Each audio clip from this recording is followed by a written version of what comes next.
బంగాళాఖాతంలో ఏర్పడిన అల్పపీడనం ఫెంజల్ తుఫానుగా మారి నిన్న రాత్రి సుమారు 7 గంటల ప్రాంతంలో కారైకల్ మహాబలిపురం మధ్య పుదుచ్చేరికి సమీపంలో తీరం దాటడంతో పరిస్థితులు ఇప్పుడిప్పుడే నార్మల్ స్థితికి చేరుకుంటున్నాయి. శనివారం రాత్రి నుండి కూడా ఎడతెరిపి లేకుండా కురిసినటువంటి భారీ వర్షానికి చెన్నైలోని ప్రధాన రహదారులన్నీ కూడా నీట మునిగాయి. ఇక లో లయింగ్ ఏరియాస్లో అయితే మోకాలు లోతుకు నీరు చేరాయి. అలాగే అపార్ట్మెంట్స్లోకి ఇళ్లలోకి నీరు చేరడంతో ప్రజలు చాలా ఇక్కట్లు ఫేస్ చేశారు. ఇక చెన్నై ఇంటర్నేషనల్ ఎయిర్పోర్ట్లో రన్వే పైన నీరు చేరింది.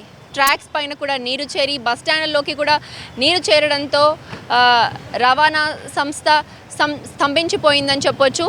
ఇక ట్రాఫిక్ సమస్యలు కూడా ఎదుర్కొన్నాయి. బ్యారికేడ్స్ అవి ఏర్పాటు చేసి సబ్వేస్ కూడా క్లోజ్ చేయడంతో ప్రజలు ఎవరు కూడా బయటికి రావద్దు అని హెచ్చరించడంతో నిన్న అంతా కూడా భారీగా వర్షం పడ్డా కూడా పెద్దగా అవాంఛనీయ ఘటనలు జరగకపోయినప్పటికీ తమిళనాడు వ్యాప్తంగా విద్యుత్ ఘాతకానికి గురై ఒక ముగ్గురైతే మరణించారు అని మనకు తెలిసినటువంటి ఇన్ఫర్మేషన్.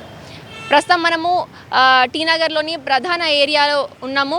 మనము ఇక్కడ చూసినట్టయితే నిన్న ఈ బస్ స్టాండ్లో మోకాలు లోతుకు నీరు చేరి ప్రజలైతే తీవ్ర ఇబ్బందులు ఎదుర్కొన్నారు. అయితే ఇప్పుడు మనం చూసినట్టయితే పంపుల సహాయంతో మోటార్ల సహాయంతో నిలిచినటువంటి నీరును క్లియర్ చేయడంతో మళ్ళీ నార్మల్ స్థితికి వస్తున్నట్టు మనకి కనిపిస్తోంది.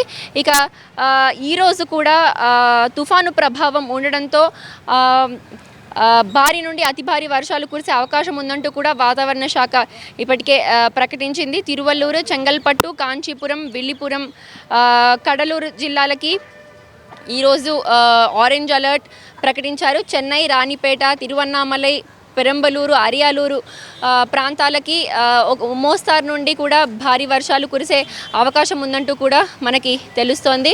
ఇక ప్రభుత్వం కూడా తుఫాన్ని దృష్టిలో పెట్టుకొని ఇప్పటికే ముందస్తు చర్యలు అయితే చేపట్టింది. జలశుద్ధి పరికరాల ద్వారా, పంపుల ద్వారా కూడా ప్రధాన రహదారులపై నిలిచి ఉన్నటువంటి నీటిని కూడా తొలగించింది.